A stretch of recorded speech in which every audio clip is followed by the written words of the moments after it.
Sa FEU College of Law, si Elsa ay kilala bilang isa sa pinakamahuhusay na estudyante.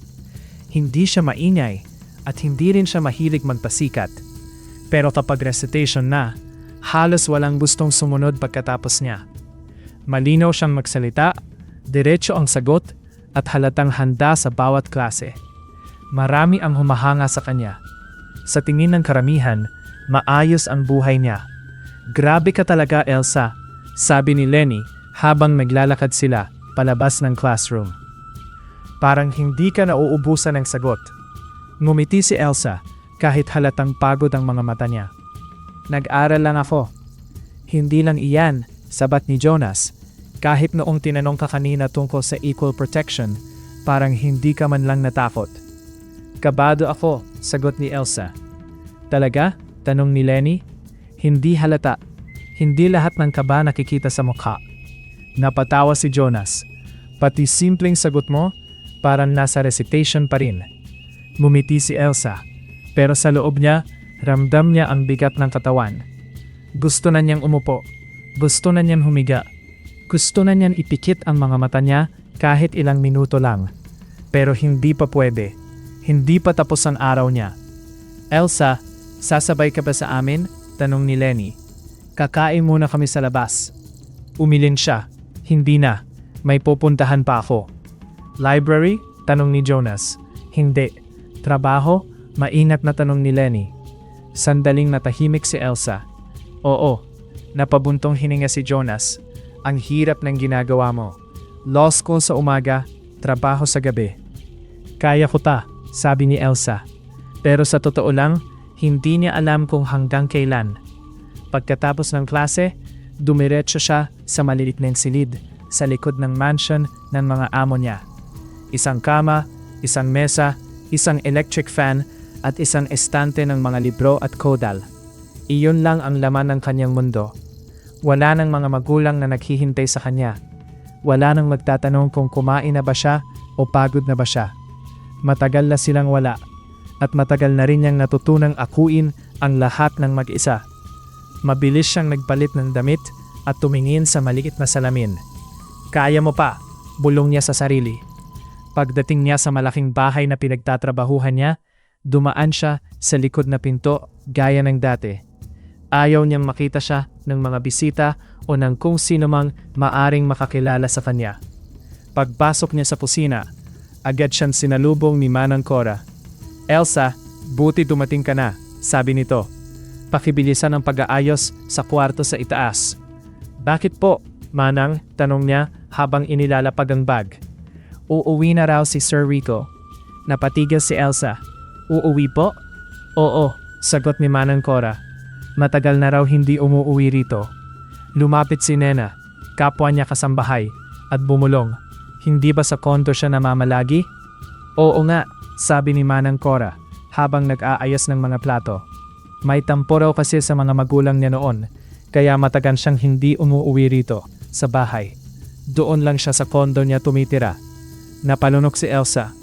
Pero ngayon, patuloy ni Nena, uuwi na raw ulit siya rito. Parang biglang bumigat ang hangin sa paligid niya. "Sinong Rico po?" tanong niya, kahit alam na ng puso niya ang sagot. Tumingin sa kanya si Manang Cora. "Si Rico Mendoza, anak ng amo." "Bakit? Kilala mo ba?" Natuyo ang lalamunan ni Elsa. "Law student po ba siya?" "Oo," sagot ni Manang Cora. "Sa FEU rin yata." Parang biglang nanlamig ang buong katawan ni Elsa. Si Rico, ang lalaking madalas niyang makabangga sa klase. Ang lalaking matalim magsalita, matalino, at laging handang makipagtalo sa kanya sa recitation. Ang lalaking matagal palang hindi umuuwi sa bahay nila dahil may tampo sa kanyang mga magulang. At ngayong gabi, bigla itong babalik sa bahay kung saan siya nagtatrabaho bilang kasambahay.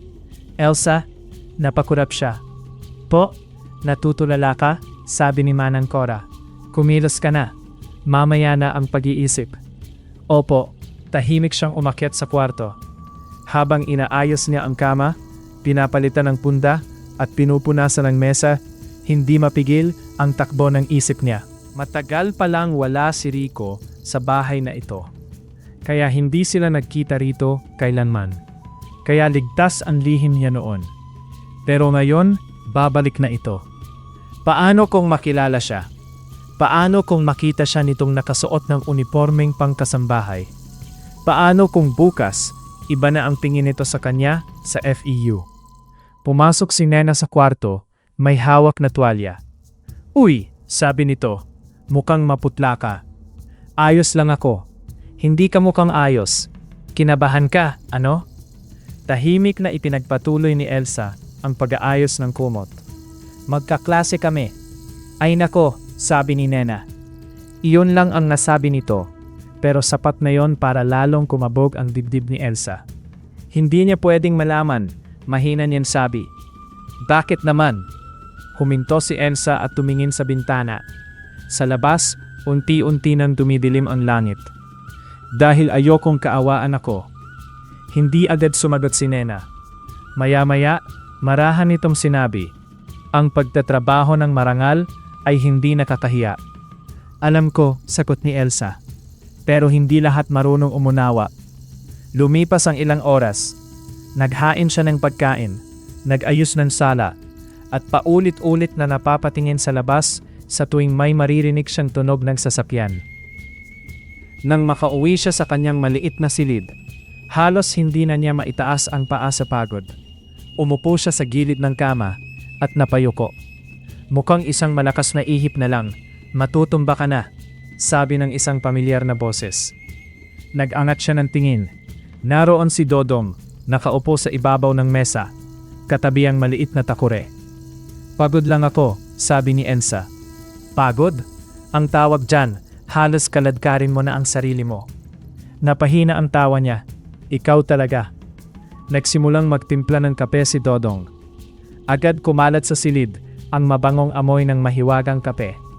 Heto, sabi nito. Inumin mo. Hinawakan ni Elsa ang tasa. Dodong, uuwi na raw si Rico sa bahay. Tumaas ang kilay ng duwende.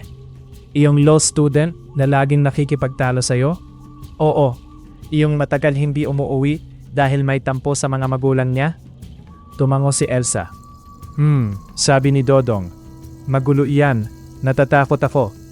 Sa kanya? Sa araw na malaman niya kung sino ako sa gabi. Lumambot ang mukha ni Dodong. Makinig ka sa akin. Ang pagtatrabaho mo ay hindi kahihiyan. Ang pagod mo ay hindi kabawasan sa danal mo.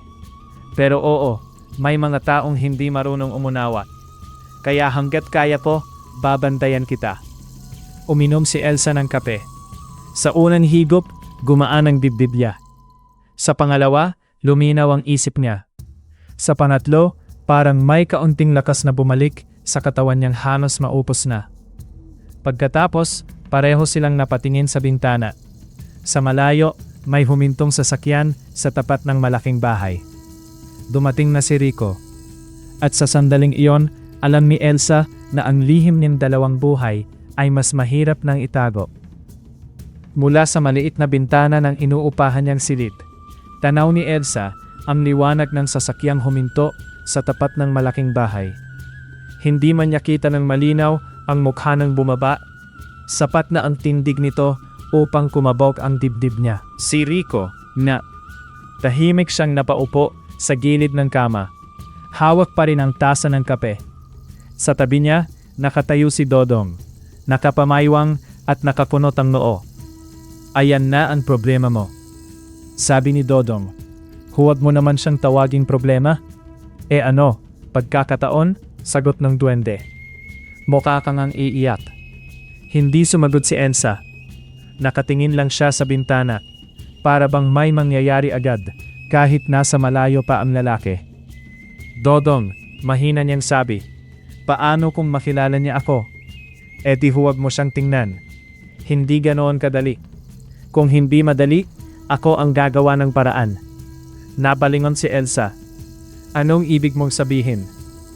Ngumisi si Dodong. Basta, hindi ko hahayaang basta-basta siyang lumapit sa'yo. Kinabukasan, mas maaga kaysa dati, ang pagpasok ni Elsa sa mansyon.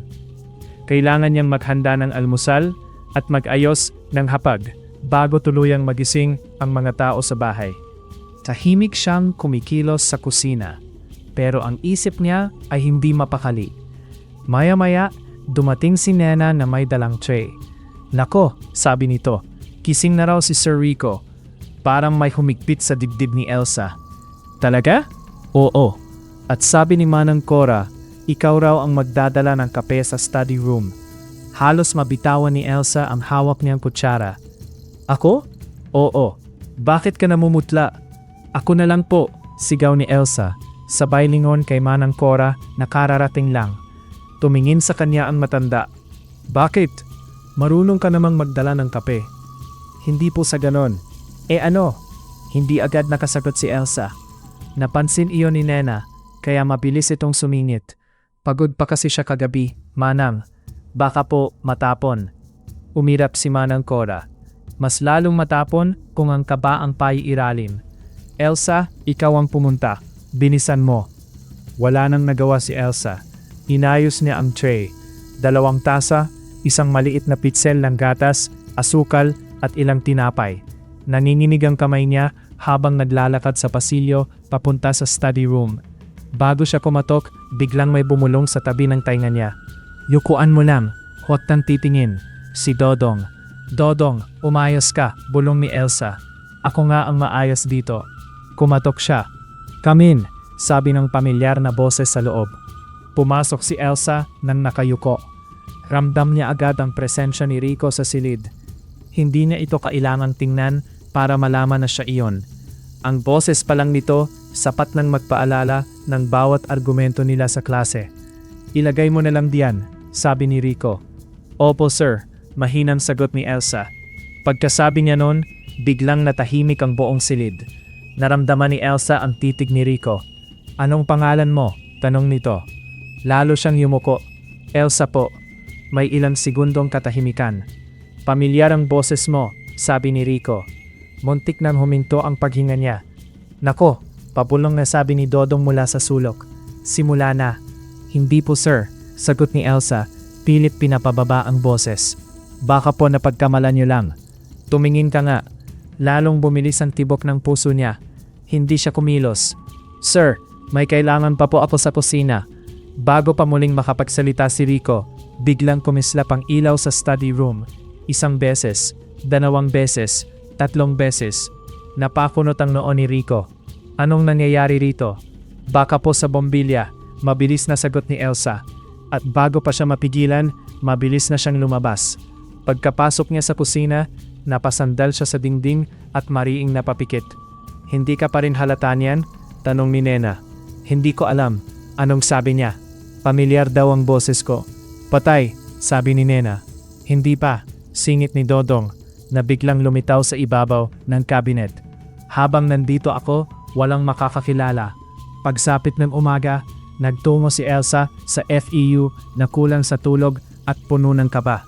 Buong biyahe, isang tanong lang ang paulit-ulit sa isip niya. Gaano katagal niya maitatago ang sarili? Sa klase, gaya ng inaasahan, naroon si Rico. Nasa unahang hanay, maayos ang polo, tuwid ang likod, at tila walang bakas ng pagod. Ngunit, nang pumasok si Elsa, napatingin agad ito sa kanya. Umupo si Elsa sa dati niyang pwesto. Lumapit si Lenny. Uy, okay ka lang ba? Parang lutang ka. Okay lang ako. Sigurado? Hindi lang ako masyadong nakatulog. Part-time ulit? Tanong ni Jonas mula sa likod. Tumango si Elsa. Oo. Bago pa makadagdag ang dalawa, pumasok na ang propesor nila. Mr. Mendoza, tawag nito. Explain equal protection in simple terms. Tumayo si Rico at maayos na sumagot. Tahimik ang klase habang nagsasalita siya. Tulad ng dati, malinaw, matalas at kampante. Pagkatapos nito, tumingin ang propesor kay Elsa. Miss Elsa, do you agree? Tumayo si Elsa. Hindi po ganap, sir. Bahagyang umangat ang kilay ni Rico. Bakit? Tanong ng propesor. At dahil po, sabi ni Elsa, hindi sapat na sabihin lang na pare-pareho ang trato. Kailangang tingnan kung ang pagkakapantay-pantay ay totoo ring nararamdaman ng mga naaapektuhan ng batas. Tahimik ang silid. Explain further, sabi ng propesor. At nagsalita si Elsa ng buong linaw.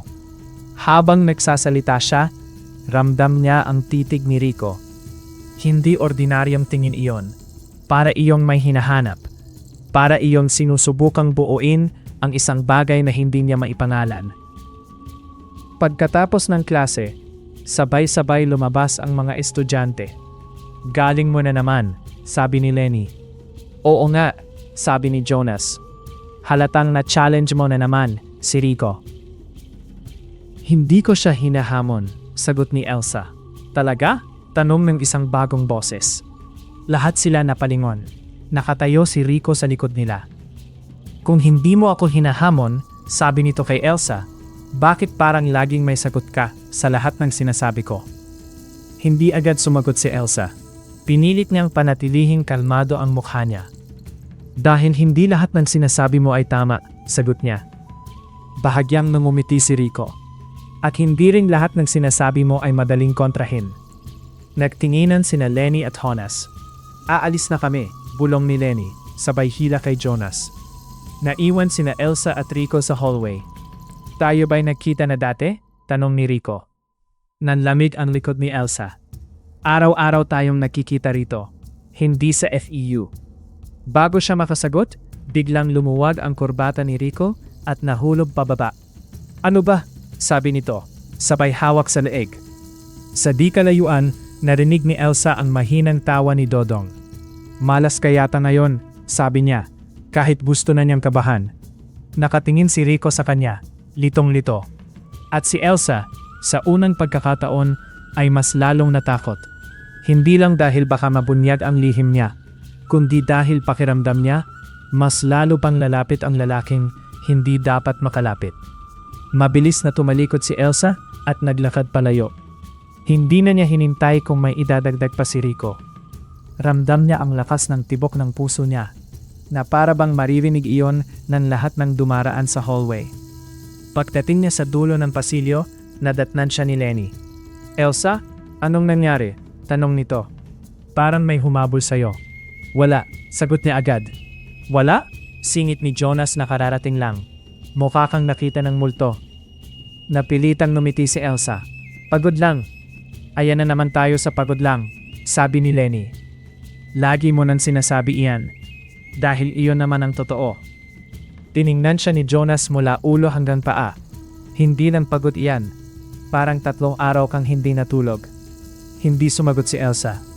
Sa totoo lang, parang ilang linggo na siyang hindi tunay na nakapagpahinga.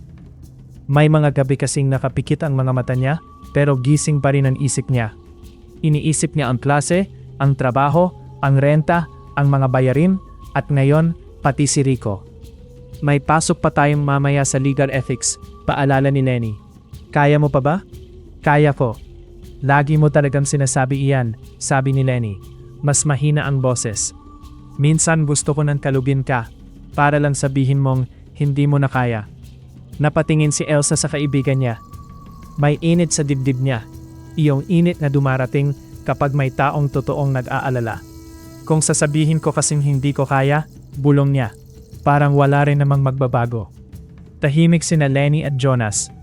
Pagkaraan ng ilang sandali, nagsalita si Jonas. Hindi man namin mabago lahat, pwede ka pa ring samahan. Gusto sanang magsalita ni Elsa, pero pinili niyang numiti na lang. Kapag mas humaba pa ang usapan, baka may masabi siyang hindi dapat. Pagsapit ng gabi, muli siyang nasa mansyon. Naghuhugas siya ng pinggan nang maramdaman niyang nanginginig ang kamay niya. Napansin iyon ni Nena. Elsa, sabi nito, umupo ka muna. Hindi pwede, marami pa tayong tatapusin. Pero nanginginig ka na. Lilipas din iyan. Lumapit si Nena at halos agawin ang basong hawak niya. Makinig ka. Hindi ka kabayo. Hindi ka pwedeng puro trabaho. Napahinto si Elsa. Kapag hindi ko ginawa ito, sinong gagawa para sa akin? Ako ang tinatanong mo? Hindi ko alam. Pero alam kong hindi tama na parang lagi kang nakikipaghabulan sa pagkahulog. Napabuntong hininga si Elsa. Pasensya na. Huwag kang humingi ng tawad. Magpahinga ka lang kahit 5 minuto. 5 minuto lang, sabi ni Elsa. Pagka-uwi niya sa maliit niyang silid, halos bumagsak siya sa kama. Hindi pa man siya tuluyan nakakahinga, kumalat na ang pamilyar na amoy ng kape. "Heto na," sabi ni Dodong mula sa ibabaw ng mesa, "bago ka tuluyang maging anino." Nandoon si Dodong. May hawak na maliit na takure at isang tasang puti na may manipis ng bitak sa gilid. Gaya ng dati, parang wala itong kapaguran. Parang buo pa rin ang liik nitong katawan kahit alam ni Elsa na ilang ulit na siyang iniligtas nito. "Dodong," sabi niya, pagod na ako." "Abay, nakita ko naman," sagot ng duwende. "Hindi mo na kailangang ipaalam. Kahit iyong unan mo, naaawa na sa'yo." Sa kabila ng bigat ng dibdib niya, napatawa siya ng mahina. Umupo si Dodong sa gilid ng tasa at sinimulang haluin ang kape. Dahan-dahang umangat ang singaw nito. Mabango, malalim, at kakaiba. Hindi iyon amoy ng ordinaryong kapeng mabibili sa tindahan.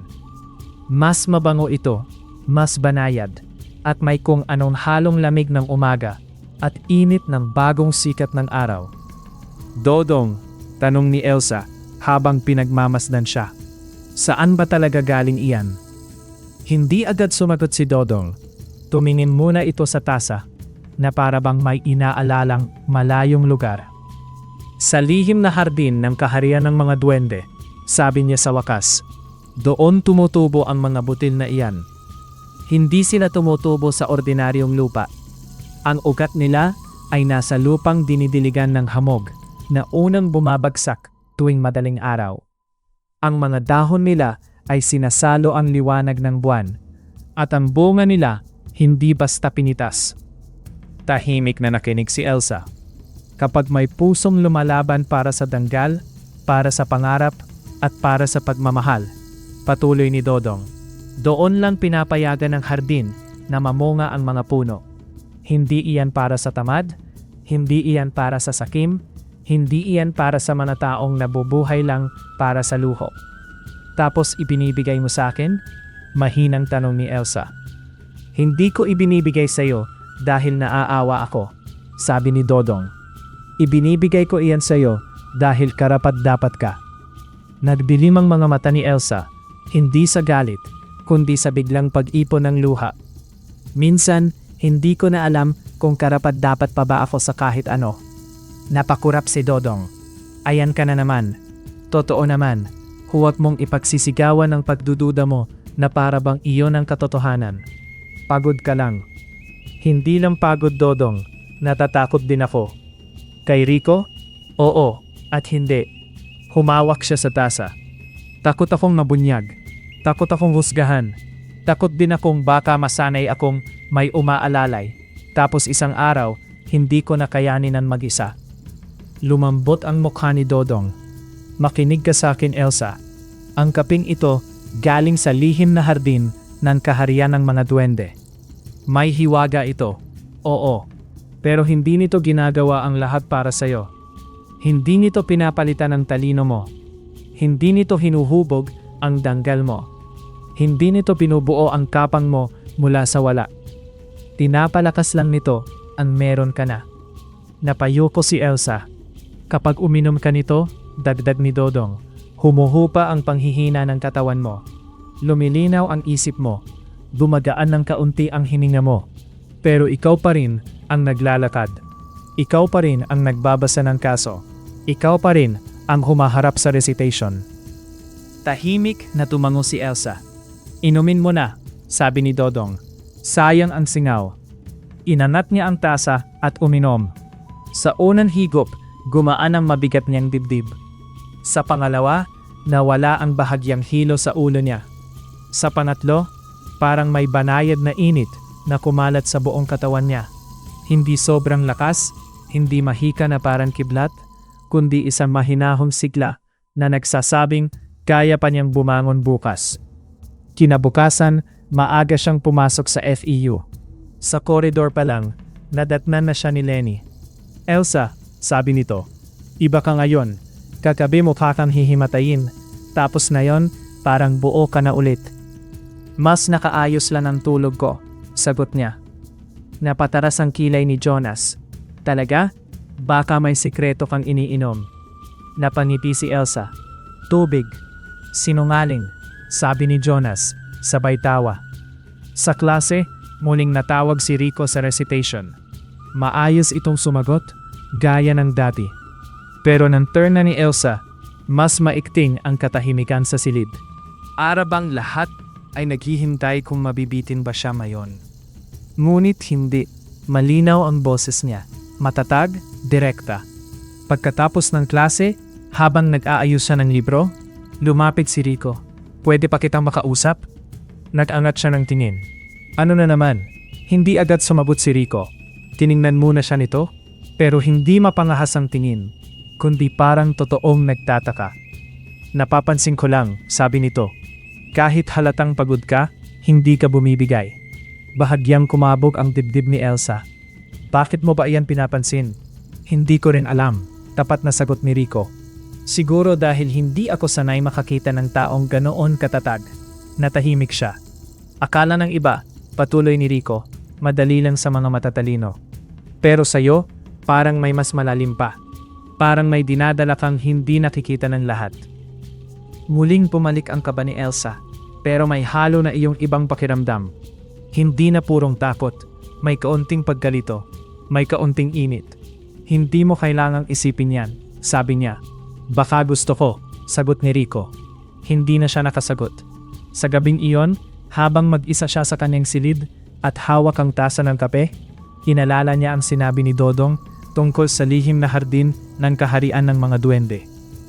At sa unang pagkakataon, naisip niya na baka hindi lang ang pagod ang mas lalong bumibigat sa mga araw na ito. Baka pati ang puso niya.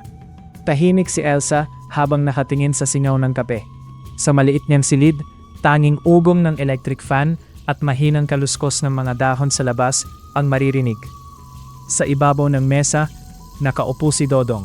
Nakatingin sa kanya na parang alam na alam ang laman ng isip niya. Bakit ganyan ang mukha mo? Tanong ng duwende.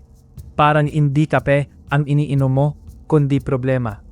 Napatingin si Elsa sa kanya. Wala. Mas lalong may meron kapag wala ang sagot mo. Napabuntong hininga siya. Nakakainis ka. At ikaw, nakakatakot na. Kanina pa malalim ang iniisip mo. Tahimik muna si Elsa bago nagsalita. Dodong, bakit parang habang tumatagal, mas lalo akong kinakabahan kay Rico? Kasi malapit siya. Hindi lang iyon. Ano pa? Hindi agad nakasagot si Elsa. Nahihiya siyang aminin kahit sa sarili niya na may kakaiba siyang napapansin sa lalaki. Hindi lang talino. Hindi lang yabang. May mga sandaling tahimik ito. At sa mga sandaling iyon, tila mas totoo. Parang iba siya sa bahay, bulong niya. Napairap si Dodong. Ayan na. Iyan na ang sinasabi ko. Delikado ang lalaking may dalawang anyo. Huwag mo nga siyang husgahan agad. Husgahan? Singhal ni Dodong. Aba, trabaho ko iyan. Tingnan mo sa FEU, matalim ang dila. Sa bahay, tahimik at mukhang kawawa. Nakakalito. Ibig sabihin mas mapanganib. Napangiti si Elsa ng bahagya. Hindi lahat ng tahimik, mapanganib. Hindi rin lahat ng mahinahon, mabuti. Hindi na nakipagtalo si Elsa, pero buong gabi, dinala niya ang sinabi ni Dodong sa pagtulog. Kinabukasan sa FEU, mabigat pa rin ang mga mata ni Elsa. Ngunit gaya ng dati, maaga siyang pumasok. Nadapnan na siya ni Jonas na may hawak na kape sa papel na baso. Oh, para sa'yo sana ito, sabi ni Jonas. Pero mukhang may sarili kang himala sa umaga. Napangiti si Elsa. Tubig lang sapat na. Hindi ako naniniwala, sabi ni Lenny na kararating lang. May sikreto ka. Kapag kami ang puyat, mukha kaming sinambal ng libro. Ikaw, puyat din, pero maayos pa rin sumagot. Hindi rin naman laging maayos, sabi ni Elsa. Lumapit si Lenny at tiningnan siya ng mabuti. Pagod ka pa rin. Oo, pero may iba rin. Ano iyon? Parang may iniisip kang tao. Napakurap si Elsa. Ano ba naman, Lenny? Nako, tinamaan, sigaw ni Jonas. Huwag kayong maingay, sabi ni Elsa. Pero hindi niya napigilang uminit ang pisngi niya.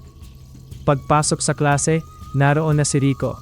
Nang magsimula ang recitation, hindi nagtagal at natawag silang dalawa ng propesor sa iisang usapin.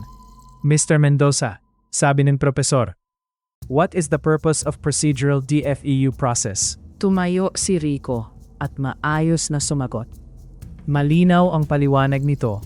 Diretso at punong-puno ng tiwala sa sarili. Pagkatapos noon, lumingon ang propesor kay Elsa. Miss Elsa, do you agree? Tumayo si Elsa. Bahagi lang po, sir. Bahagyang gumalaw ang kilay ni Rico. Explain, sabi ng propesor. Hindi po sapat na may proseso lang sa papel, sagot ni Elsa. Dapat ang proseso ay tunay na nagbibigay ng pagkakataon sa taong marinig at maipagtanggol ang sarili niya. Kung porma lang ang mayroon, pero wala namang tunay na pakikinig, kulang pa rin iyon.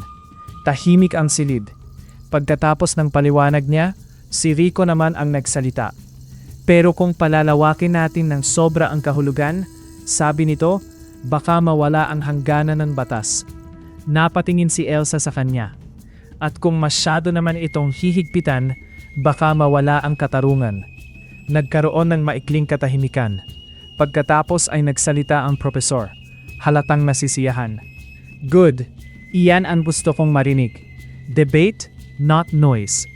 Paglabas nila ng silid, humabol si Rico kay Elsa. Hindi ka ba napapagod sa pakikipagtalo sa akin? Tama bang tanungin mo ako niyan, gayong ikaw ang laging may gustong patunayan? Bahagyang ngumiti si Rico. So, inaamin mong nakikipagtalo ka. Kapag may mali, sumasagot ako. Mali agad ako?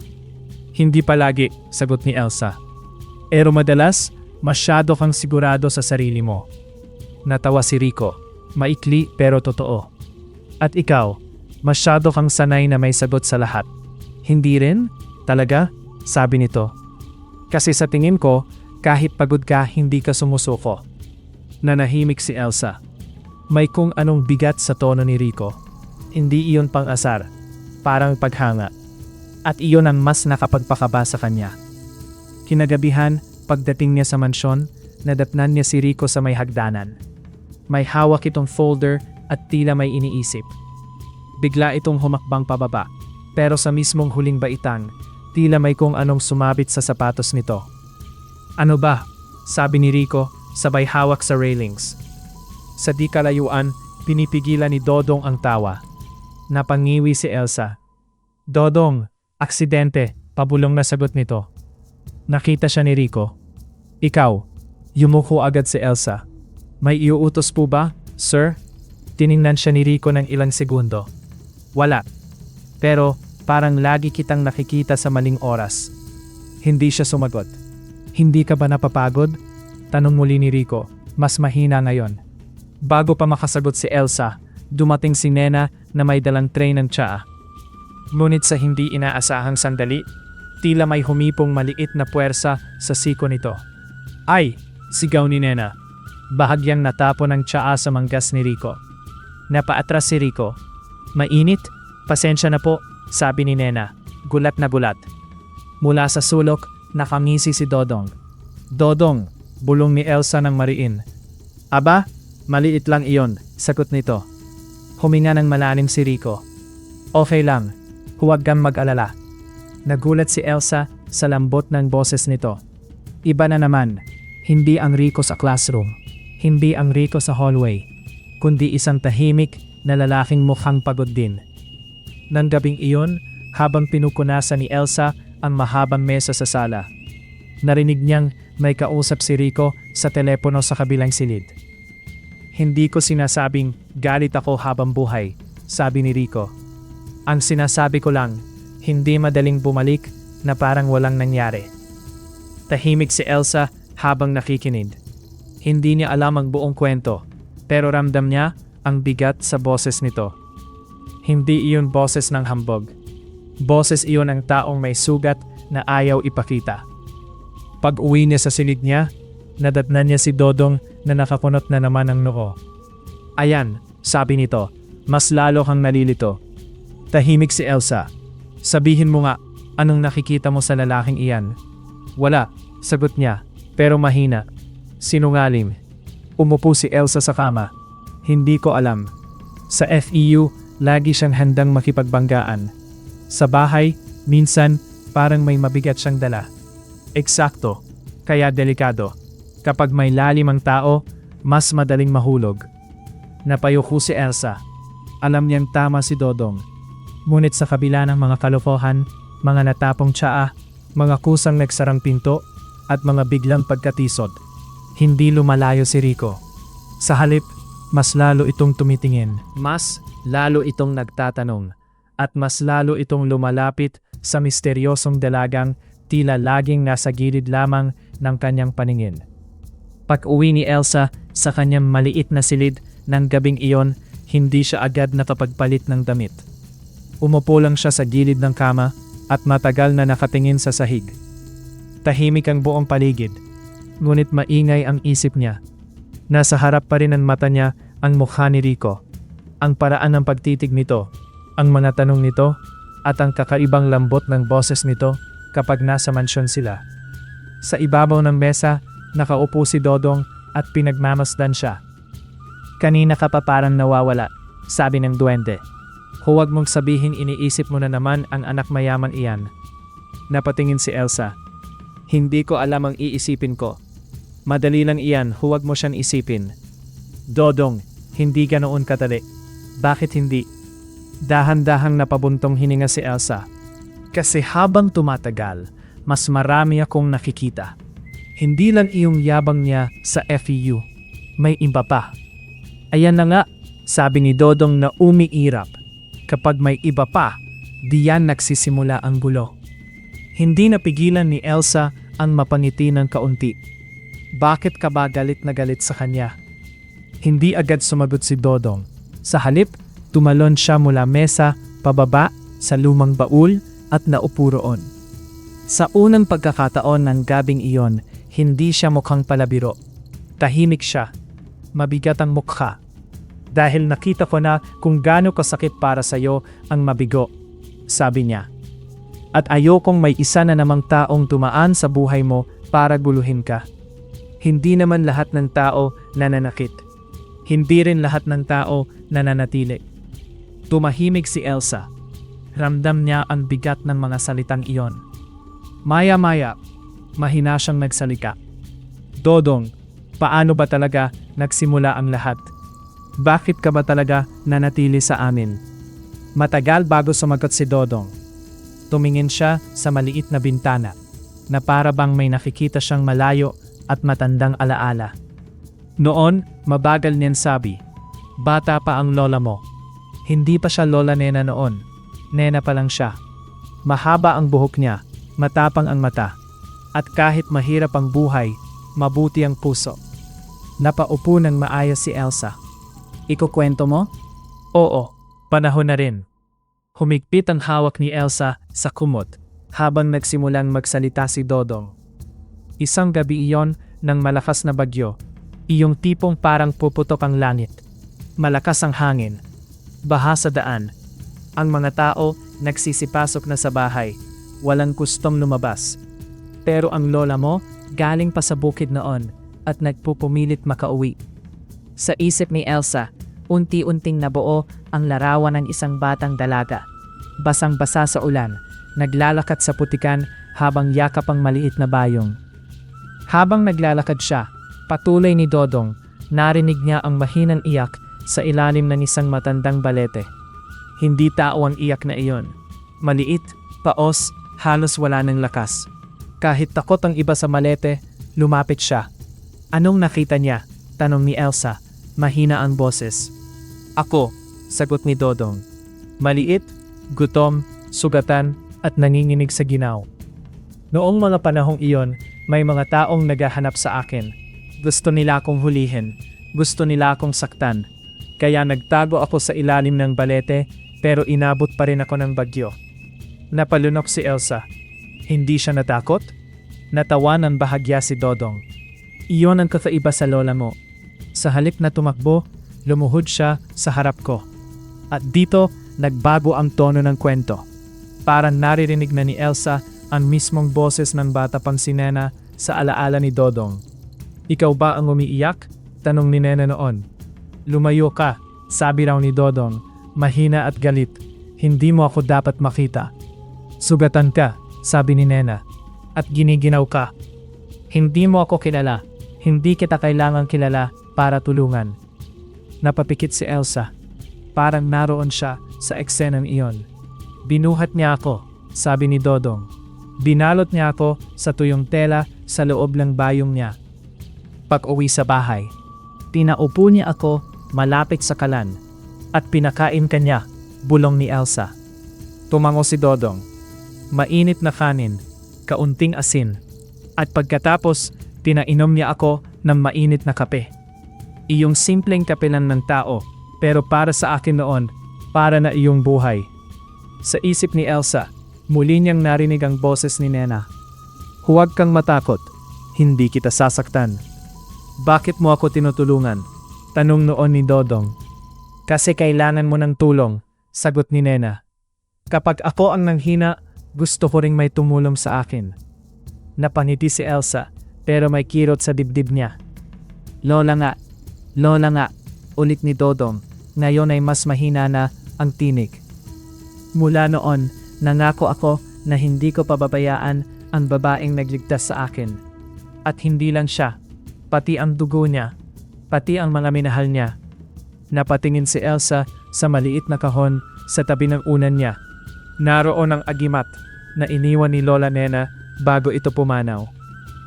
Naalala ko iyon, sabi ni Elsa. Mahina na si Lola. Tinawag niya ako sa tabi ng higaan. Tumango si Dodong. Oo, nandoon ako.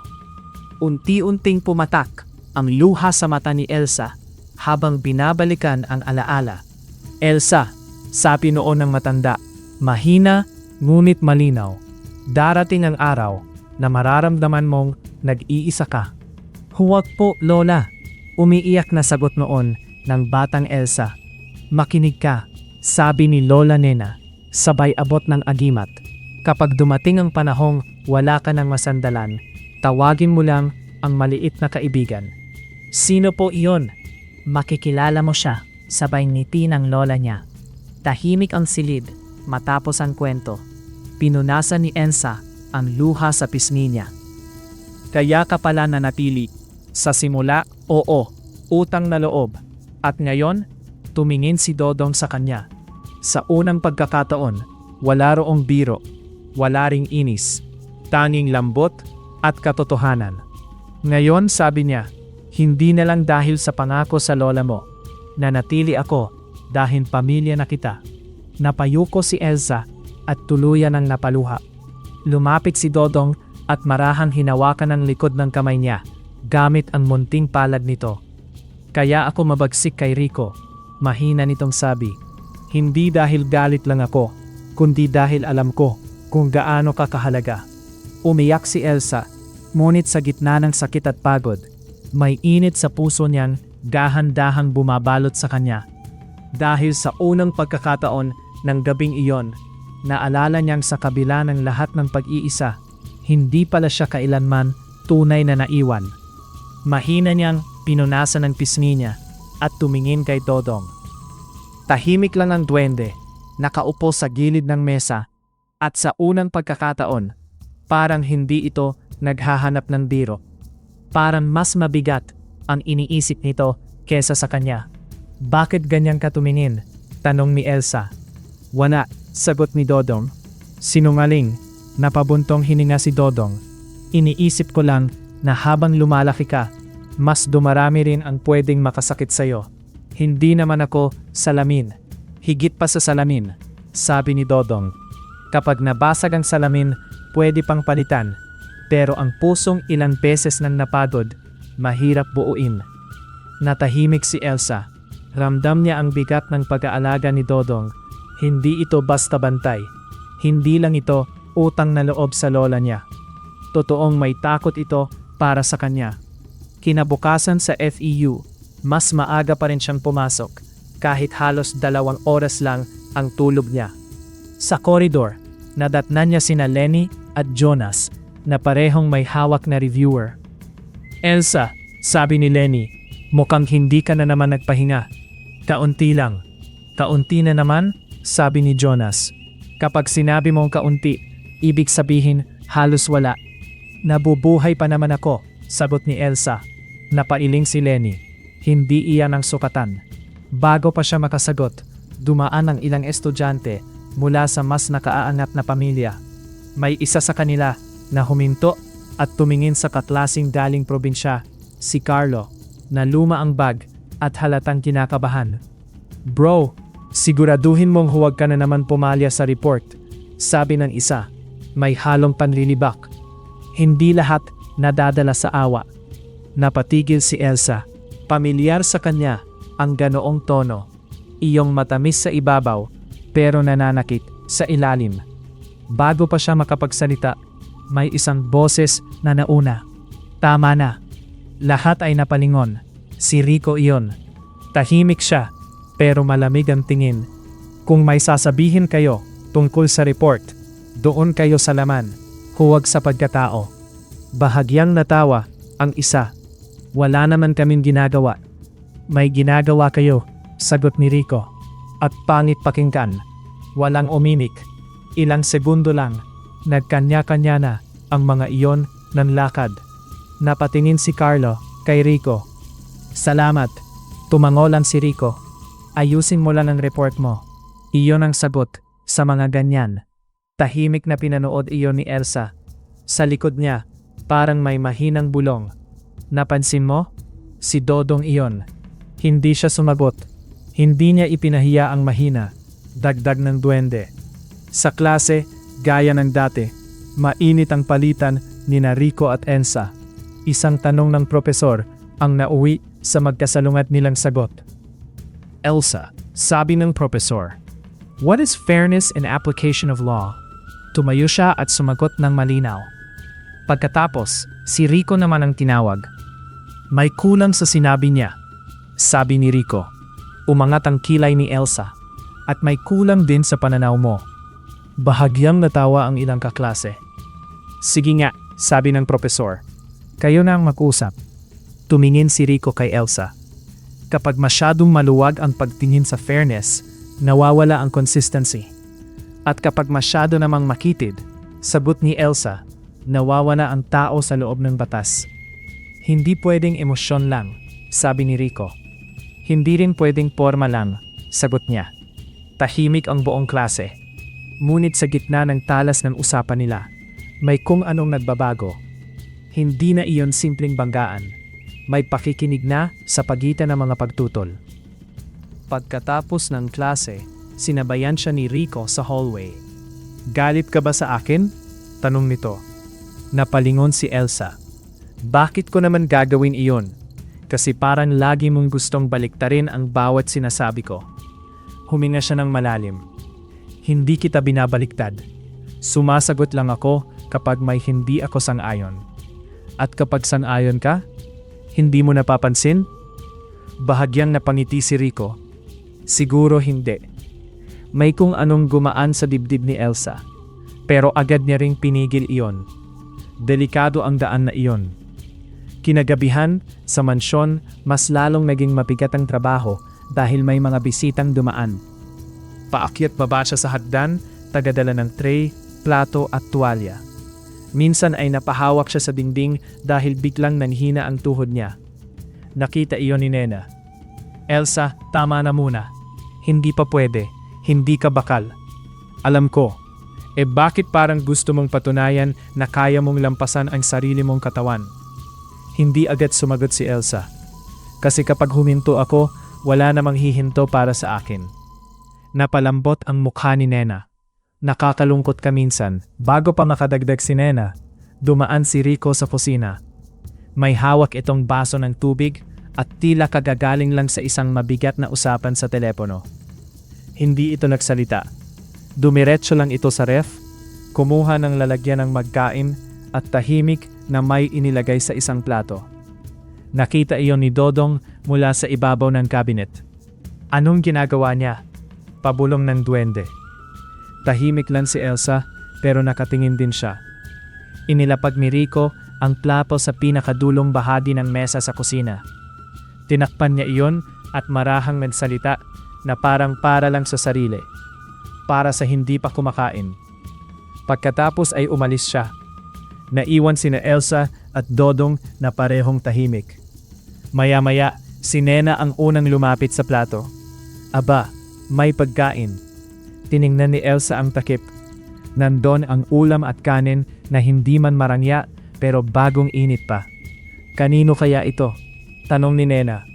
Hindi sumagot si Elsa. Sa taas ng kabinet, tahimik si Dodong. Hindi ito nagsalita. Hindi ito ng asar. Hindi ito umirap.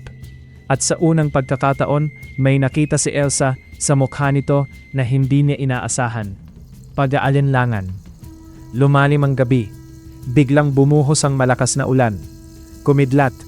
Lumakas ang hangin. Ang mga kasambahay na dapat uuwi ay napilitang manatili muna.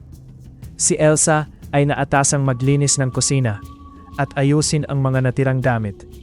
Basang-basa ang dulo ng manggas niya. Mabigat ang katawan niya kahit nakainom siya ng mahiwagang kape kanina.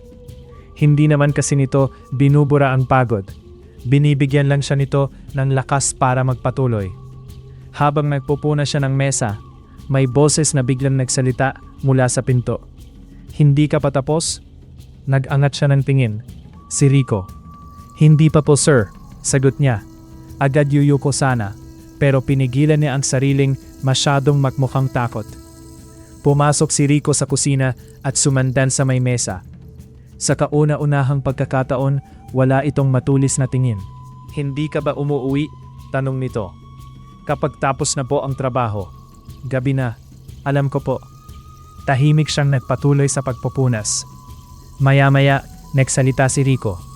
Kanina sa FEU, pagod ka na naman. Hindi na sinagot. Lagi kitang nakikitang pagod. Dagdag nito, mas mahina, kahit doon. Napahinto si Elsa. Bakit mo ba iyan napapansin? Hindi ko rin alam, sagot ni Rico.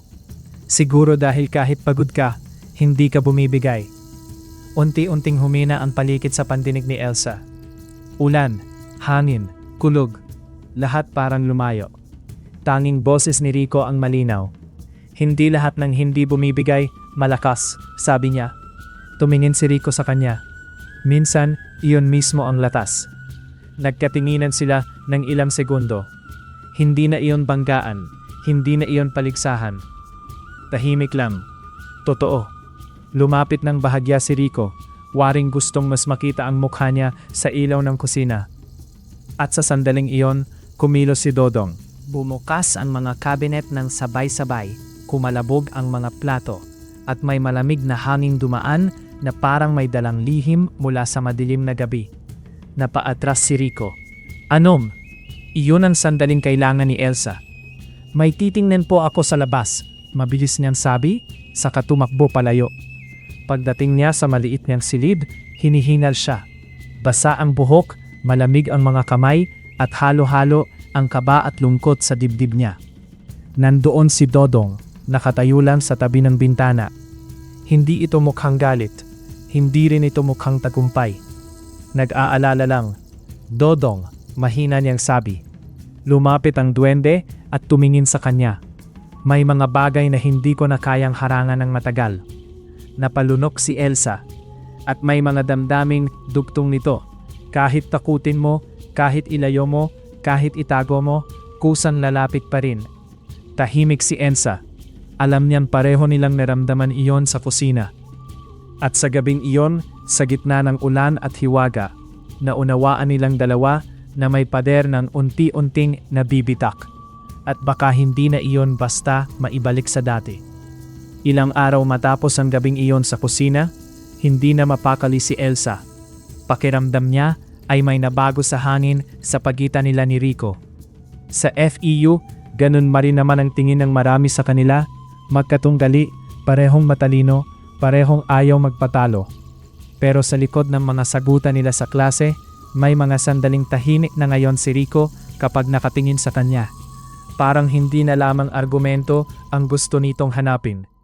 At mas lalong kinabahan si Elsa dahil doon. Ngunit hindi iyon ang pinakamabigat na dumating sa linggong iyon. Isang umaga, bago magsimula ang klase, nagkakagulo ang ilang estudyante sa hallway. May mga nakapulupot na bulungan sa isang sulok. May mga tinging palihim at may mga kunwaring hindi nakikialam pero halatang nakikinig. Pagdating ni Elsa, agad siyang sinundan ng mga mata ng ilan. Anong nangyayari? Tanong niya kay Lenny. Dumingon si Lenny, halatang galit. May kumakalat na chismis. Tungkol saan? Tungkol sa legal aid project. Sinit ni Jonas. Nakabubukas lang ng cellphone niya. May nagsasabing may nawawalang pera raw. At dahil ikaw ang isa sa humawak ng documents, ikaw ang pinupuntirya. Parang biglang humigpit ang dibdib ni Elsa. Ano? Mahina niyang sabi. Hindi totoo iyon. Alam namin, sabi ni Lenny. Pero hindi lahat gustong makinig. Tahimik si Elsa. Hindi niya agad naramdaman ang galit. Mas nauna ang lamig. Iyong lamig na dahan-dahang gumagapang sa katawan kapag alam mong may kasinungalingan pwedeng sumira sa matagal mong iningatang pangalan. Maya-maya, may dimaan na 2 estudyante. Hindi man nakatingin ng diretso sa kanya, malinaw ang bilungan nila. Akala ko pa naman napakalinis. Kapag sobrang bait sa harap, minsan may tinatago. Hindi sumagot si Elsa. Pero ramdam niya ang pag-init ng mata niya. Elsa, mahinang sabi ni Lenny, huwag mong dibdibin. Hindi ka namin pababayaan. Hindi ko alam kung paano ko aayusin ito, bulong ni Elsa. Aayusin natin, sabi ni Jonas. May records, may resibo, may katotohanan. Pero kahit may katotohanan, alam ni Elsa na hindi ganon kadali ang laban. Sa law school, sapat na ang isang mantsa para pag-usapan ka ng matagal. Pagsapit ng hapon, nagkaroon ng emergency meeting and student council. Nandoon ang faculty advisor, ilang officers, at ilan sa mga estudyanteng unang naggalat ng usap-usapan. Mabigat ang silid. Halos marinig ni Elsa ang tibok ng sarili niyang puso. Bago tayo magsimula, sabi ng advisor, may mga paratang na lumalabas tungkol sa pondo ng legal aid project. Kailangang malinawan ito. Tumayo ang isang officer na kilala sa pagkontra kay Elsa. Ma'am, hindi naman po kami naninira. Gusto lang naming malaman kung saan napunta ang ilang bahagi ng budget. Lumunok si Elsa. Handa siyang sumagot pero naunahan siya ng isang boses. Nasaan ang basehan mo? Lahat ay napalingon. Si Rico iyon. Tahimik siyang nakaupo kanina sa dulo ng mesa, pero ngayoy tuwid ang tindig at malamig ang tingin sa nagsalita. May reports po tayong natanggap, sagot ng officer. Reports? Putol ni Rico. O chismis? Hindi naman po.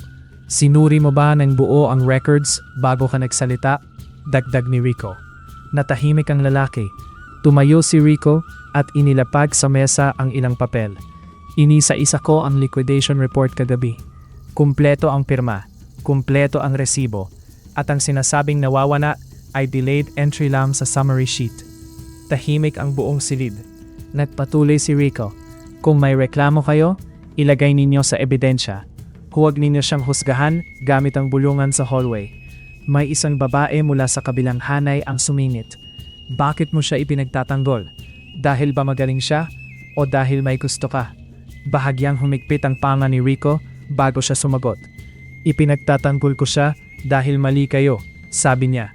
At kung hindi ninyo kayang igalang ang katotohanan, huwag ninyong tawaging katarungan ang panghuhusga ninyo. Walang nakaimik. Si Elsa naman ay hindi halos makagalaw. Hindi dahil kailangan niyang masagip, kundi dahil sa unang pagkakataon, may tumayo sa tabi niya nang hindi siya ginagawang kawawa. Walang awa sa tono ni Rico. Walang yabang. Katotohanan lang. Pagkatapos ng pulong, unti-unting lumabas ang mga tao. Naiwan sandali sina Elsa at Rico sa conference room. Hindi agad nagsalita si Elsa. Siya ang unang umiwas ng tingin. Hindi mo kailangan gawin iyon, sabi niya sa wakas. Alin? Iyong pagtayo para sa akin. Tahimik si Rico bago sumagot. Kailangan kong gawin. Bakit? Dahil mali sila. Nag-angat ng tingin si Elsa. Maraming nakakakitang mali ang mga tao. Hindi lahat nagsasalita. Hindi ako lahat. Natahimik si Elsa. Mas mahina ang sumunod na boses ni Rico. At ayokong isipin mong isa ako sa mga taong maniniwala agad sa chismis laban sa'yo. may kung anong dahan-dahang natunaw sa dibdib ni Elsa. Isang pader na matagal niyang pinilit itayo. Sa labas ng bintana, nakaupo si Dodong sa pasimano. Pinapanood ang dalawa. Tahimik lang siya. Sa kauna-unahang pagkakataon, hindi niya itinago ang notes ni Rico. Hindi niya pinatid ang lakad nito. Hindi niya pinakislap ang ilaw sa conference room. Pinanood lang niya ang binata habang pinipili nitong tumayo sa tabi ni Elsa. At doon, kahit ayaw pa niyang aminin ng buo, nagsimulang lumambot ang pinakamatigas na bahagi ng puso niya laban kay Rico. Ilang araw matapos ang intriga sa FEU, nagdaos ng isang formal na pagtitipon sa bahay ni Rico. Isa iyong legal networking dinner na dinaluhan ng ilang faculty, piling law students at mga kaibigan ng pamilya. Dahil konektado ang pamilya ni Rico sa ilang legal circles, doon ginanap ang hapunan. At dahil kasambahay si Elsa sa bahay na iyon, wala siyang kawala. Nang malaman niya ang listahan ng mga dadalo, nanlamig ang buo niyang katawan, kasama ang ilang taga-FEU. Sabi ni Manang Cora habang nag-aayos ng mga pinggan. Kaya, doble ingat. Walang magkakamali. Tahimik na tumamo si Elsa.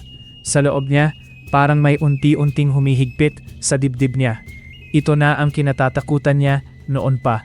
Ang salpukan ng dalawang buhay niya sa iisang gabi. Dodong, bulong niya habang nag-aayos ng apron. Paano kung may makakilala sa akin? Nakaupo ang duwende sa likod ng lalagyan ng kubyertos. Hindi ito agad sumagot. Babantayan kita, sabi niya sa wakas. Pero huwag kang lalayo sa dilim ng gilid. Huwag kang masyadong titingala. Huwag mong hayaang tumagal ang tingin nila sa'yo. Tumango si Elsa, kahit alam niyang hindi sapat ang mga paalala para pigilan ang kapalaran. Nagsimula ang hapunan. Isa-isang dumating ang mga bisita. Naroon ang ilang propesor. Naroon sina Lenny at Jonas bilang bahagi ng student committee. At naroon si Rico. Maayos ang bihis, kalmado ang mukha. Ngunit paminsan-minsay napapatingin sa paligid na para bang may hinahanap. Si Elsa ay tahimik na naghahain sa gilid. Nakayuko, maingat. Halos hindi humihinga ng maayos. Habang umiikot siya sa sala, dala ang tray ng inumin, narinig niya ang mahinang boses ni Lenny mula sa isang sulok. Parang pamilyar ang tindig niya. Sabi nito kay Jonas. Tahimik ka, sagot ni Jonas. Baka napapaisip ka lang. Lalo lang kinabahan si Elsa. Sinubukan niyang umurong sa likod. Pero sa mismong sandaling iyon, may isang babaeng bisita ang umurong din nang hindi tumitingin. Bahagyang nabangga ang siko ni Elsa. Kumiling ang tray. Napigil niya itong mahulog. Ngunit may isang bagay na dumulas mula sa bulsa ng apron niya. Maliit, matigas, at pamilyar. Nahulog ang ID ni Elsa mula sa bulsa ng apron niya. Dinampot iyon ni Rico. Nang mabasa niya ang pangalan, dahan-dahan siyang napatingin sa dalagang nakatayo sa harap niya.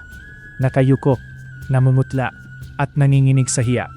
Sa gitna ng lumalakas na bulungan sa paligid, saka lamang niya lubos na naunawaan ang lahat ng pamilyar na boses, titig, at pagod na matagal na niyang hindi maipaliwanag. Si Elsa, ang iginagalang niyang law student sa FEU, ay siya ring kasambahay sa sarili nilang bahay. Ikaw, mahina niyang sabi. Hindi agad nakasagot si Elsa. Pakiramdam niya, unti-unting nawawala ang hangin sa paligid. Parang lumalayo ang lahat ng tunog, pero sabay din iyong lumalakas. Elsa? Bulong ni Lenny. Hindi makapaniwala. Kasambahay? Sabi ng isa pang estudyante. Siya? Tanong ng isa. May halong gulat at mapanlait na pagtataka. Nagliyab ang bulungan. May napailing. May nagkunwaring naaawa. May ngumiti ng kaunti. Iyong ngiting hindi simpatiya, kundi pagmamataas. Naramdaman ni Elsa ang pag-init ng mukha niya. Gusto niyang tumakbo. Gusto niyang maglaho. Gusto niyang lamunin na lang siya ng sahig. Pasensya na po, nanginginig niyang sabi. Hindi niya alam kung para saan ang paghingi niya ng tawad. Sa pagkabagsak ng ID, sa pagbubunyag ng lihim, o sa mismong pag-iral niya sa harap nila sa anyong iyon. May isang lalaking bisita na tumawa ng marahan. Kasambahay mo pala, ang star student ng FEU Law. Doon tumigas ang anyo ni Rico. At ano ngayon? Malamig na sagot. Natahimik ang ilan. May isa pang nagsalita. Hindi naman sa minamaliit, pero nakakagulat lang. Ang marangal na trabaho ay hindi nakakahiya, sabi ni Rico. Mas malinaw at mas matatag na yon. Ang nakakahiya ay ang maliit ng taong lumalaban ng patas. Lahat ay natahimik. Lumapit siya kay Elsa at ibinalik dito ang ID.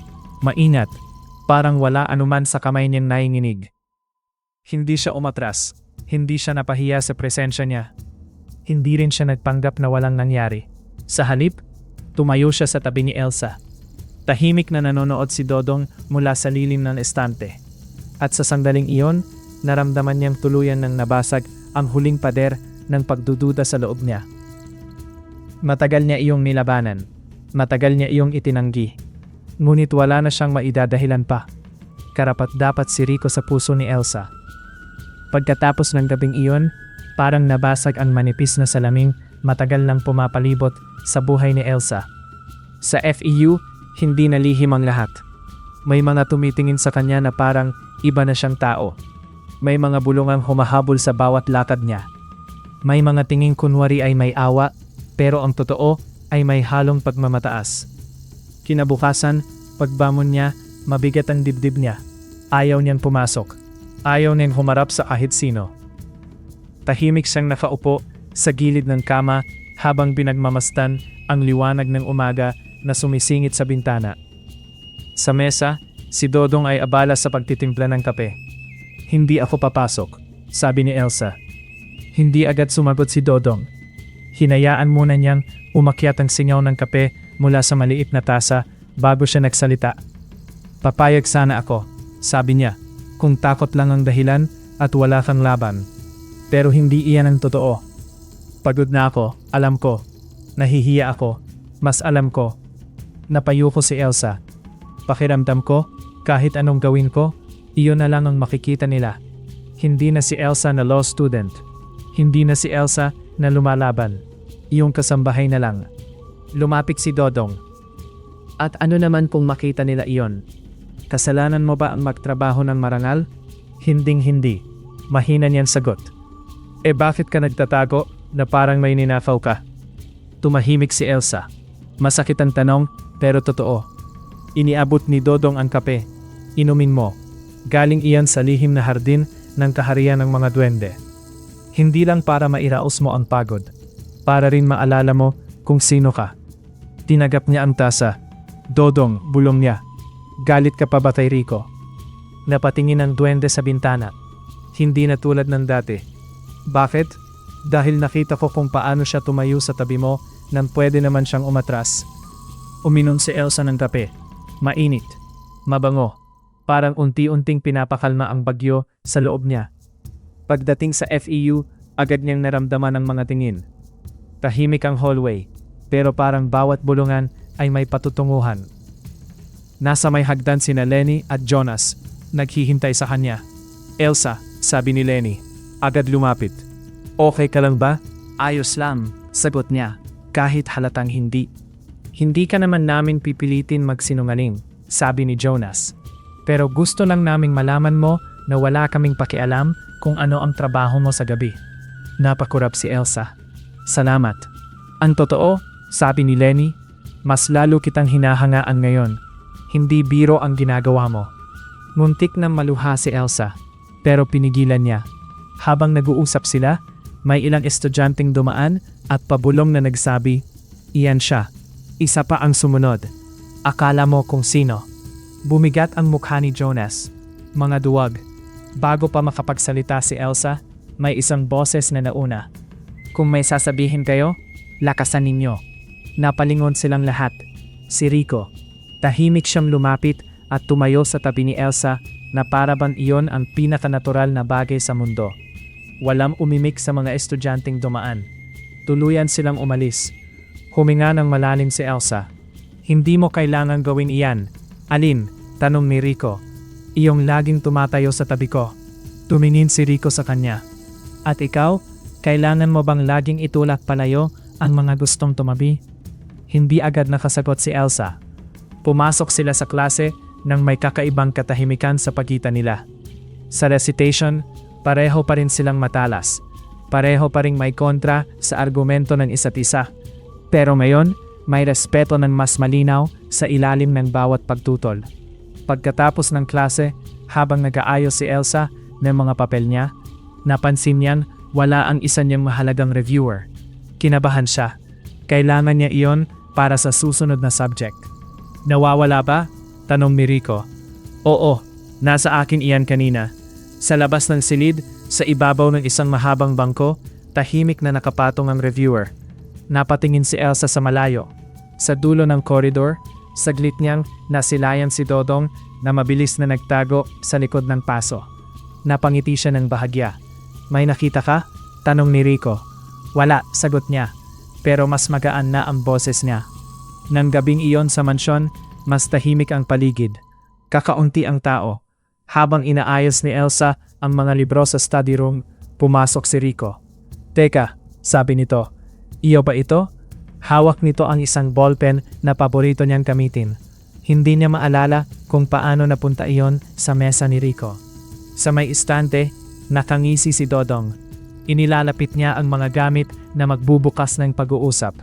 Bulong ng duwende sa sarili. Tila ipinagmamalaki ang ginawa. Oo, sagot ni Elsa. Sa akin iyan. Inabot iyon ni Rico, ngunit hindi agad binitiwan. Pwede ba kitang tanungin? Depende. Bakit hindi mo sinabi? Napayuko si Elsa. Dahil ayokong mag-iba ang tingin ninyo sa akin. Ako ba? Nag-iba? Mas humina ang boses niya. Hindi ko alam. Alam mo, sabi ni Rico, pinipili mo lang matakot. Nasaktan siya sa totoo nang sinabi nito. Pero hindi siya nagalit. Madali para sa'yo sabihin iyan, bulong ni Elsa. Hindi, sagot ni Rico. Hindi madali. Pero gusto kong malaman mo na kapag lumalapit ako, hindi dahil naaawa ako. Lumalapit ako dahil ikaw ka. At sa kauna-unahang pagkakataon, hindi pinakislap ni Dodong ang ilaw. Hindi niya isinara ang pinto. Hindi niya ginulo ang hangin. Hinayaan lang niyang manatili ang sandali. Pag-uwi ni Elsa sa silid niya, nadatnan niya si Dodong na nakaupo sa may bintana. Hindi mo ako ginulo kanina, sabi niya. Napagod na rin akong maging hadlang, sagot ni Dodong. Bakit? Tumingin ang duwende sa kanya. Dahil minsan, ang tunay na pagprotekta ay hindi ang ilayo ka sa lahat. Minsan, ang tunay na pagprotekta ay ang tulungan kang makita kung sino ang pwede mong pagtatiwalaan. Lumapit si Elsa at tahimik na umupo. Iniabot ni Dodong ang tasa ng kape. Inumin mo. Kinuha niya iyon at humigop. Ngayon, iba na ang pakiramdam ng kape. Hindi na lang ito para mairaos ang pagod. Hindi na lang ito para mabuhay hanggang bukas. Isa na rin itong paalala na may mga tulong na dumarating upang ihatid tayo sa puntong kayana nating lumaban ng buong buo. At sa gabing iyon, habang tahimik ang mundo at mainit ang tasa sa kanyang mga kamay, naisip ni Elsa na baka sa wakas, handa na siyang huwag laging unahin ang takot. Kinabukasan, hindi na siya umiwas kay Rico. Pagkatapos ng klase sa FEU, nadatnan niya itong mag-isa sa isang bakanteng silid. Nasa mesa ang ilang kodal, reviewer at papel, pero halatang hindi iyon ang laman ng isip nito. Nang makita siya ni Rico, agad itong tumayo. Elsa, mahina nitong sabi. Lumapit siya ng dahan-dahan.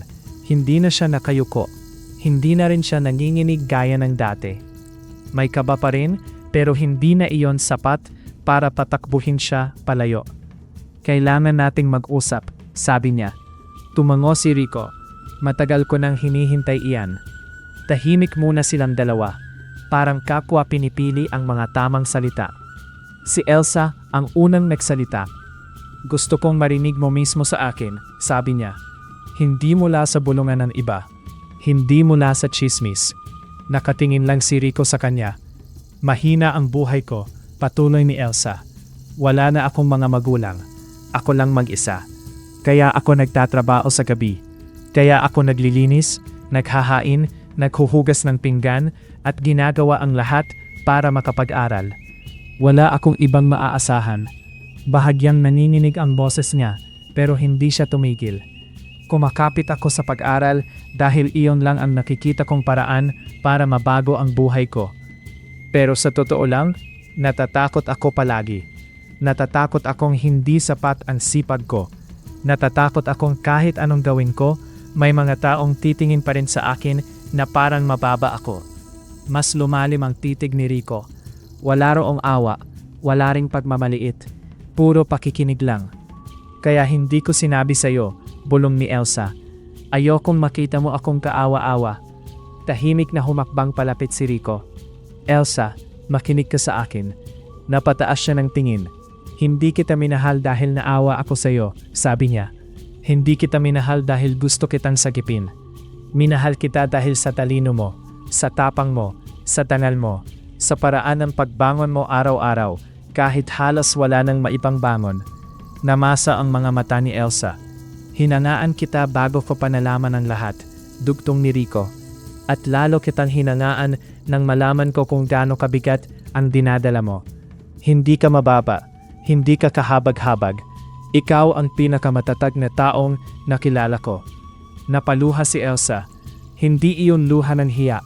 Luha iyon ng pagod, ginhawa at takot na unti-unting bumibitaw. Minsan, sabi niya sa pagitan ng mahinang paghinga, gusto ko lang marinig na sapat ako. Hindi ka lang sapat, sagot ni Rico. Higit pa. Sa labas ng bintana, tahimik na nakamasid si Dodong. Hindi siya ngumisi. Hindi rin siya ng asar. Sa halip, marahan siyang tumango, na para bang may matagal ng dasal na sinagot sa wakas. Nang gabing iyon, sa hardin ng mansyon, kinausap ni Dodong si Rico ng sarilinan. Tahimik ang paligid. Mahina ang hangin. Sa ilalim ng isang puno, lumitaw si Dodong mula sa anino. Hindi na nagulat si Rico. Parang sa kaibuturan niya, matagal na niyang alam na may hiwagang kasama si Elsa. Mahal na mahal ko ang batang iyan, sabi ni Dodong. Maliik man ang katawan niya, mabigat ang bawat salita. Matagal ko siyang binantayan noong wala pang ibang nakakakita sa pagod niya. Kung talagang mahal mo si Elsa, mahalin mo siya ng buo. Huwag mo siyang hayaang manugmok sa lungkot. Huwag mo siyang ipagpalit kapag mabigat ang buhay. At huwag mong hahayaang makalimutan niya kung gaano siya katatag. Tahimik na nakinig si Rico. Pagkatapos ay dahan-dahan siyang lumuhod upang magpantay ang tingin nila. Ipinapangako ko, sabi niya. Mamahalin ko si Elsa. Iingatan ko ang puso niya. Rerespetuhin ko ang mga pangarap niya. At hindi ko siya hahayaang lumaban ng nag-iisa. Matagal na tinitigan siya ni Dodong. Pagkatapos, bahagya itong ngumiti. Ngayon lang kita nagustuhan, sabi ng duwende. Napahina ang tawa ni Rico. Salamat. Kinabukasan, banayad ang umaga. Walang malakas na hangin, walang ulan, walang bigat sa langit. Tinawag ni Dodong sina Elsa at Rico sa likod ng bahay, sa ilalim ng isang tahimik na puno. Naroon si Elsa, hawak ang agimat na iniwan ng kanyang lola Nena. Naninilit ang luha sa kanyang mga mata kahit hindi pa nagsasalita si Dodong.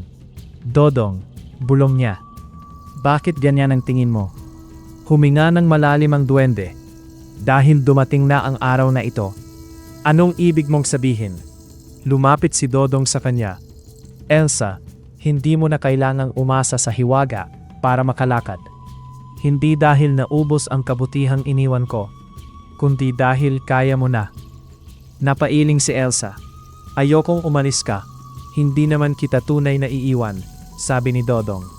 Noon, tinulungan lang kitang maalala ang lakas mo. Ngayon, alam mo na sa'yo talaga yon. Tuluyan nang bumagsak ang luha ni Elsa. Lumuhod siya at marahang hinawakan si Dodong. Salamat, umiiyak niyang sabi, sa lahat. Tumingin si Dodong kay Rico, saka muling bumaling kay Elsa. Hindi ka na nag-iisa. Sa isang umagang banayad ang hangin, nagpaalam si Dodong kina Elsa at Rico. At habang unti-unting lumiliwanag ang paligid, naramdaman ni Elsa na may isang bahagi ng puso niyang nasasaktan. Ngunit may isa ring bahagi na unang beses nakahandang tunay na lumakad ng mag-isa. Dala ang lahat ng lakas na matagal nang itinuro sa kanya ng isang munting kaibigan. Lumipas ang panahon, wala na si Dodong upang magtimpla ng mahiwagang kape sa madaling araw. Wala nang munting boses na magbubulong ng, "Bangon na, hindi ka pwedeng sumuko ngayon." Wala nang kakaibang amoy ng kapeng galing sa lihim na hardin ng kaharian ng mga duwende na pumupuno sa kanyang maliit na silid tuwing mabigat ang kanyang katawan at isip. Ngunit hindi bumagsak si Elsa. Sa umpisa, akala niya babagsak siya. Sa unang linggo matapos ang pamamaalam ni Dodong, ilang beses siyang nagising na tila may kulang sa paligid. Napapabangon siya sa kama at kusang napapalingon sa maliit na mesa na para bang aasahan niyang makita roon ang munting takure, ang singaw ng mahiwagang kape at ang pamilyar na nakapamaywang na duwende. Pero wala na. Isang umaga, nakaupo siya sa gilid ng kama, hawak ang isang simpleng tasa ng kapeng siya mismo ang nagtimpla. Tinitigan niya iyon ng matagal bago siya uminom. Doon siya natagpuan ni Rico. "Hindi ka pa ba handa?" tanong nito mula sa pinto. Napatingin si Elsa. "Handa naman." "Hindi halata?" Mumiti siya ng mahina. "Wala lang. Iniisip ko lang na iba na talaga." Tahimik na pumasok si Rico at inilapak sa mesa ang ilang reviewer na pinahiram niya. "Oo, iba na." Umupo siya sa tabi ni Elsa. "Pero hindi ibig sabihin noon na mas mahina ka na." Hindi agad nagsalita si Elsa. "Sanay akong may tumutulong sa akin sa paraang hindi nakikita ng iba." "Tinutulungan ka pa rin," sabi ni Rico. Napangiti siya ng kaunti. "Ikaw ba ang sinasabi mo?" "Ako. Ang mga alaala mo. Ang pangarap mo. Lahat ng pinaghirapan mo." Huminga siya ng malalim bago nagdagdag. "At naniniwala akong kasama pa rin si Dodong sa mga bagay na itinuro niya sa'yo." Namilog ng bahagya ang mga mata ni Elsa. "Ang lalim mo ngayon. Law graduate na tayo. Bawan na mababaw," sagot ni Rico. Napatawa si Elsa, at sa tawang iyon, may bahagyang ginhawang bumalik sa dibdib niya. Tinapos nila ang pag-aaral sa FEU College of Law ng magkasama. Hindi naging madali ang mga huling buwan. May mga araw na kulang sila sa tulog. May mga gabing sabay silang tahimik lang na nakaupo sa library. Parehong pagod, parehong takot, parehong kumakapit sa pangakong isang araw, matatapos din ang lahat. Sa isang gabing halos wala ng tao sa library, napahawak si Elsa sa noo niya at napapikit. "Elsa," sabi ni Lenny, na noon ay dumalaw upang magsauli ng libro. "Umuwi ka na. Namumula na mata mo." "Huling kaso na lang," sagot niya. "Huling kaso na lang daw." Singit ni Jonas na may dalang tinapay at tubig. "Iyan ang sinabi mo 3 oras na ang nakalipas." Napahina ang tawa ni Rico. "Tama sila. Magpahinga ka muna." Umiling si Elsa. "Kapag huminto ako, parang mauunahan ako ng takot." Tahimik sina Lenny at Jonas. Si Rico ang sumagot. "Hindi ka mauunahan ng takot kung tatabi ako sa iyo." Napatingin si Elsa sa kanya. "Hindi kita minamadali," patuloy ni Rico. "Pero hindi rin kita hahayaan ubusin ang sarili mo sa pag-aakalang kailangan mong gawin ang lahat ng mag-isa." Marahang inilapag ni Jonas ang paper bag sa harap niya. "Kain ka muna. Hindi ka pwedeng maging top-notcher sa gutom." Nadanat ng kilay si Elsa. "Top-notcher agad? Bakit hindi?" sabi ni Lenny. "Kung may karapat-dapat mang mangarap ng malaki, ikaw iyon." Napayupo si Elsa. Hindi siya sanay sa ganoong mga salita, lalo na kapag pagod siya. Mas madali para sa kanya ang lumaban kaysa tanggapin ang kabutihan ng ibang tao. Makalipas ang ilang buwan, dumating ang panahon ng bar review. Mas mahirap iyon kaysa inakala ni Elsa.